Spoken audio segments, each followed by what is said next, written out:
Hello students, welcome to online class.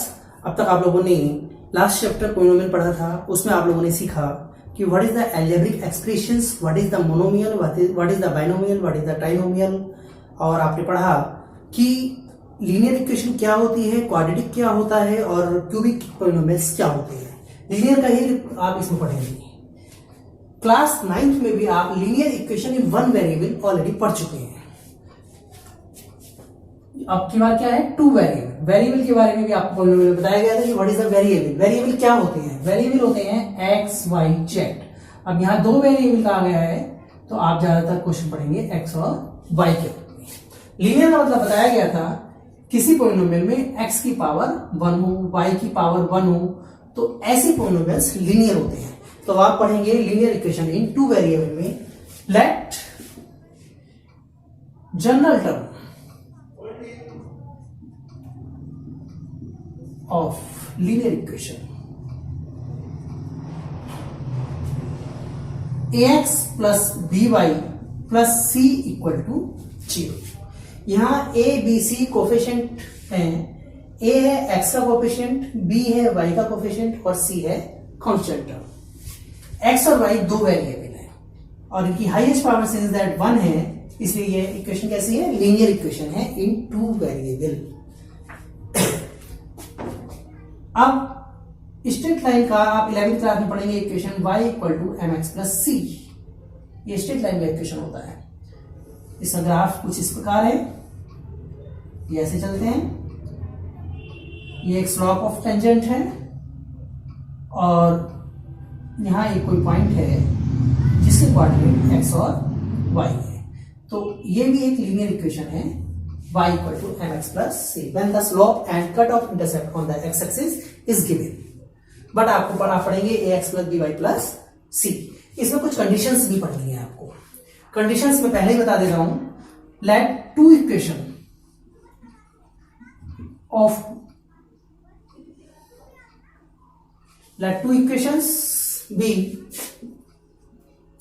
a1x plus b1y plus c1 equal to 0 और a2x plus b2y plus c2 equal to 0। कुछ conditions clear होनी जरूरी है। यहां जितने भी x के कोफिशिएंट है उनके ऊपर ही आपका डिपेंड करता है कि आपकी दोनों इक्वेशन कंसिस्टेंट हैं या इनकंसिस्टेंट हैं या उनके बीच में क्या रिलेशन है। हो सकता है कि वे दोनों लाइनें पैरेलल इस टाइप में भी हो सकती हैं, इंटरसेक्टिंग लाइंस भी हो सकती हैं और कोइंसिडेंट भी होती है। कोइंसिडेंट का मतलब एक के ऊपर दूसरी लाइन, कोइंसिडेंट, इसे हम कहते हैं कोइंसिडेंट। ये क्या है? Intersecting line. और ये है आपकी पैरेलल लाइंस। कंडीशंस क्या है? इसकी फर्स्ट कंडीशन है आपकी a1 upon a2 is not equal to b1 upon b2। जब a1 upon a2 b1 upon b2 के इक्वल नहीं होगा तो ऐसी लाइनें कैसी लाइन होंगी? इंटरसेक्टिंग लाइन होंगी। वो किसी ना किसी एक पॉइंट पर एक दूसरे को इंटरसेक्ट करेंगी, प्रतिच्छेद करेंगी। ये दोनों लाइन जब एक दूसरे को इंटरसेक्ट करेंगी तो इनका एक सॉल्यूशन होगा, क्योंकि ये एक ही पॉइंट पर करेंगी तो इनका यूनिक सॉल्यूशन होगा। और ऐसी लाइनें जिनका कोई ना कोई सॉल्यूशन होता है, ऐसे इसे बोलते हैं हम consistent pair of linear equation. जो हमारी दो इक्वेशन है उनमें कैसा रिलेशन होता है? कंसिस्टेंसी। इसके बाद है सेकंड, अगर a1 upon a2 equal to b1 upon b2 equal to c1 upon c2, ये तीनों इक्वल है, तब क्या होगा? a1 upon a2 equal to b1 upon b2 equal to c1 upon c2। तीनों पॉइंट इक्वल है, इसका मतलब ये कोइंसिडेंट है। कैसी है? कोइंसिडेंट लाइन है। तो इनके कितने सॉल्यूशन होंगे? इसके ऊपर बहुत सारे सॉल्यूशन होंगे, एक दूसरे के ऊपर तो कई पॉइंट होंगे, तो इसलिए इसे बोलते हैं हम infinite many solution. Infinite many solution, बहुत सारे हल होते हैं इसके। अब यहां क्योंकि सॉल्यूशन तो है इसलिए इसे हम कहेंगे consistency, dependent consistency, dependent consistency solution, मतलब पेयर ऑफ लीनियर इक्वेशन में। अब थर्ड है a1 upon a2 equal to b1 upon b2 is not equal to c1 upon c2। Equal ना हो एक पॉइंट, तो ऐसी लाइनें क्या होंगी? पैरेलल्स होंगी। कैसी लाइनें होंगी? पैरेलल होंगी। और जब ऐसी लाइन पैरेलल्स होती हैं तो इनके बीच में ये एक दूसरे को कहीं भी इंटरसेक्ट नहीं कर रही है, तो क्या होता है? नो सॉल्यूशन होता है। तो इसलिए इसे कहेंगे इनकंसिस्टेंसी। ओके, ये उम्मीद है आपको क्लियर हो गया होगा। a1 upon a2 is not equal to b1 upon b2। तो यूनिक सॉल्यूशन, इंटरसेक्टिंग लाइंस और कंसिस्टेंसी, तीनों चीज क्लियर होनी चाहिए कि ये किसी न किसी एक पॉइंट पर एक दूसरे को इंटरसेक्ट करती हैं। a1 upon b2 a2 is equal to b1 upon b2 equal to c1 upon c2। Coincident line, infinite many solution, इसके ऊपर बहुत से पॉइंट होंगे, इसलिए इसे क्या कहते हैं? Infinite many solution. Depend and consistency. और a1 upon a2 equal to b1 upon b2 is not equal to c1 upon c2. Parallel lines, no solution, inconsistency. अब आप पढ़ेंगे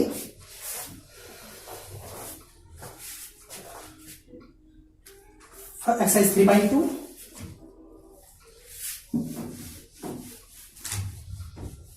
सॉरी 3.1। इसका क्वेश्चन है first. Aftab tells his daughter, 7 years ago, I was 7 times as old as you were then. Also 3 years from now, I shall be 3 times as old as you will be. Represent this situation algebraic and graphically. Aftab tells his daughter. Aftab अपनी पुत्री से कहता है कि 7 साल पहले मैं उसकी उम्र का 7 टाइम्स था। I was 7 times as old as you were lines. तो यहां पर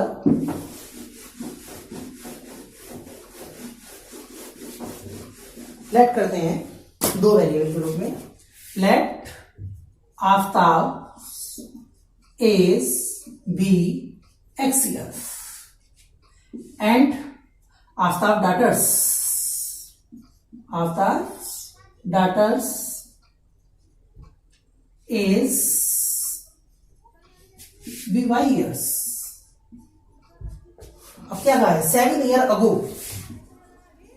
7 years ago आफ्ताब एज क्या होगी? बोलिए।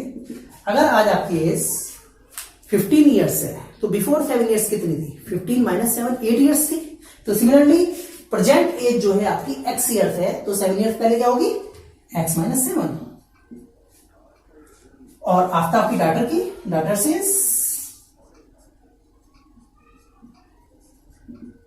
y minus 7 years.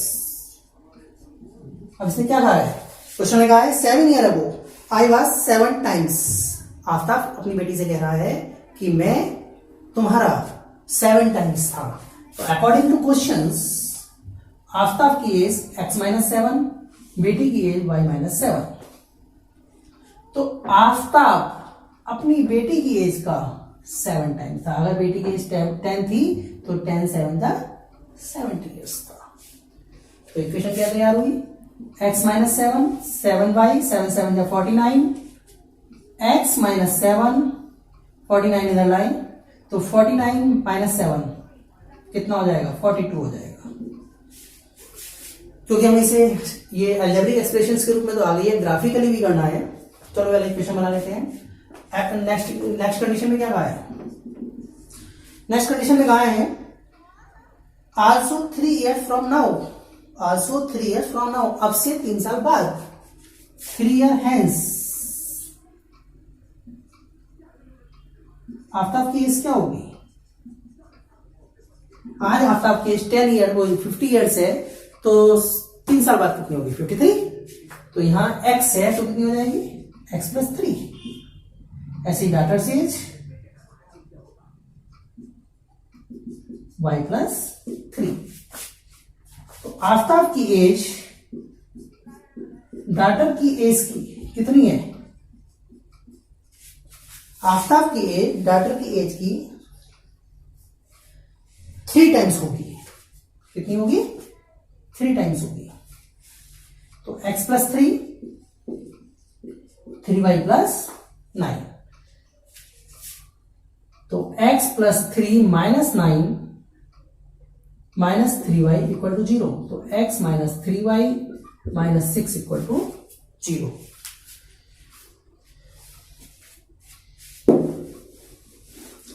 अब हमारे पास दोनों इक्वेशन अलजेब्रिक एक्सप्रेशन तो हो गया। ग्राफिकली से करने के लिए फर्स्ट इक्वेशन क्या थी हमारी, x minus 7y plus 42 equal to 0। हम इसे जो कंपेयर करते हैं, चेंज करते हैं y equal to mx plus c के रूप में कन्वर्ट करने के लिए, change in y equal to mx plus c के रूप में। तो y क्या है, 7y है, उधर ले जाते हैं, x प्लस 42, 7 इसके अपॉन में मोस्ट क्वेश्चन होता है ग्राफ का, आने के पूरे चांस होते हैं।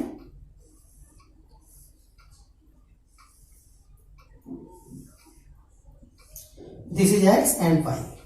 मिनिमम 2 वैल्यूज किसी लाइन को ड्रॉ करने के लिए, लाइन अगर हमें एक निश्चित लाइन ड्रॉ करनी है तो कम से कम 2 पॉइंट हमें चाहिए होते हैं, मिनिमम 2 पॉइंट। एक पॉइंट से होकर तो हमारी इनफाइनाइट लाइंस पास होती हैं, जैसे एक पॉइंट है, इससे तो बहुत सारी लाइनें जा सकती हैं, पर 2 पॉइंट से सिर्फ और सिर्फ एक ही पॉइंट लाइन जाएगी। कोई भी लाइन अगर जाएगी तो इसके ऊपर कॉन्सिडेंट होगी। तो यहां पर x की वैल्यू क्या पुट करेंगे कि ये पूरा पूरा इससे डिवाइड हो जाए। हम x की वैल्यू 0 पुट करते हैं। 0 करा तो क्योंकि हमें पता है कि 7 6 42, y की वैल्यू आ गई। और कुछ रख लीजिए, 42 में अगर हम माइनस 7 कर दें तो 35 हो जाएगा, या प्लस का 7 रख लेते हैं, 42 प्लस 7 49, तो ये 7 आ गया। 2 पॉइंट सफिशिएंट है। तो हमारे पॉइंट क्या क्या होगा, 0 6 और 7 7। Similarly second equation, x minus 3y minus 6 equal to 0। तो 3y ट्रांसपोज किया इक्वल टू x माइनस 6, तो y की वैल्यू क्या होगी, x minus 6 upon 3।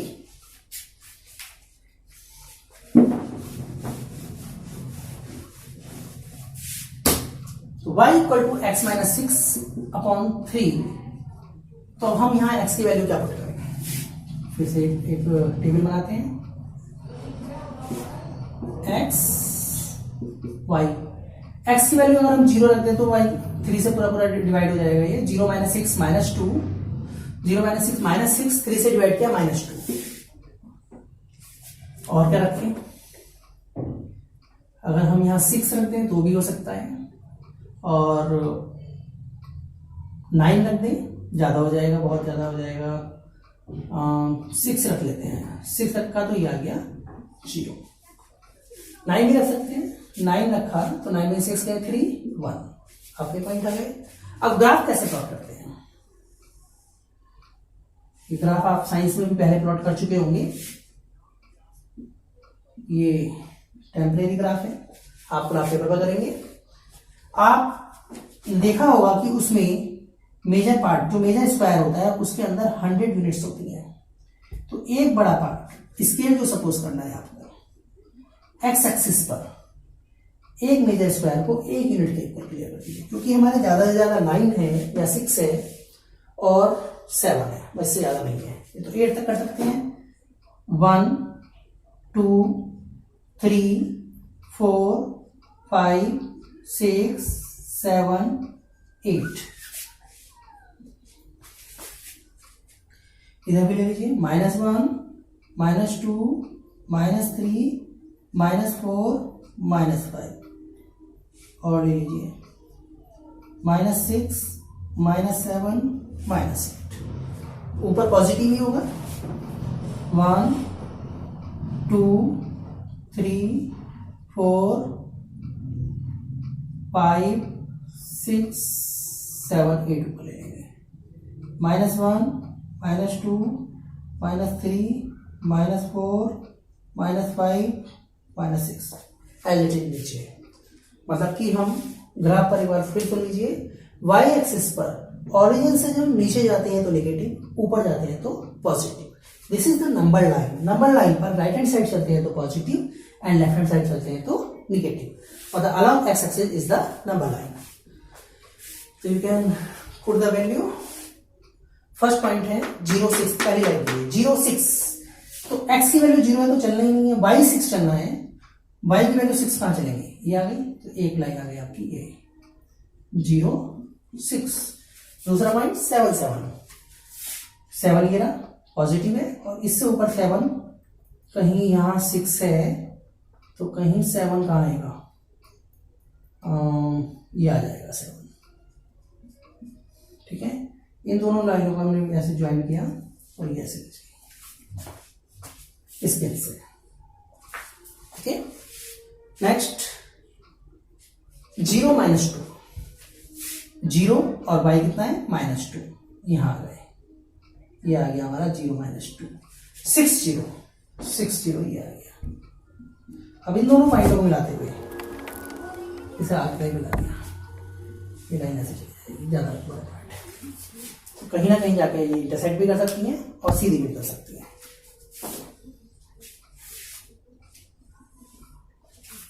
Okay, similarly आपको इसके 2 क्वेश्चन और करने हैं, सेकंड और थर्ड, सेम क्वेश्चन है। सेकंड क्वेश्चंस की अलजेब्रिक एक्सप्रेशंस में डायरेक्टली अभी आपको बता देता हूं, इजीली समझा देता हूं, आप इजीली कर लेंगे। सेकंड क्वेश्चन में कहा है the coach of cricket team buy 3 bats and 6 balls for 3900 rupees. एक क्रिकेट टीम के एक कोच ने 3 बैट्स और 3 बॉल 3900 रुपए में खरीदी। उसके बाद उसने let see by another bat and 2 more ball of same kind of 1300 rupees में खरीदी। तो आप सपोज करेंगे कि लेट क्या क्या खरीदा है उसने, एक तो बैट्स खरीदी है और एक ball. Let cost of 1 bat be X rupees, cost of 1 balls be Y rupees. तो पहले इक्वेशन क्या है, 3 बैट है और 6 बॉल्स है, तो 3x + 6y = 3900 रुपीज। दूसरे में क्या है, another bat and 2 more ball, एक बैट और खरीदा है x हो गया, और 2 more बॉल खरीदी है x + 2y = 1300। इन्हें आप सॉल्व कर लेंगे easily. This is the algebraic expressions. So okay, ये थी आपकी एक्सरसाइज 3.1।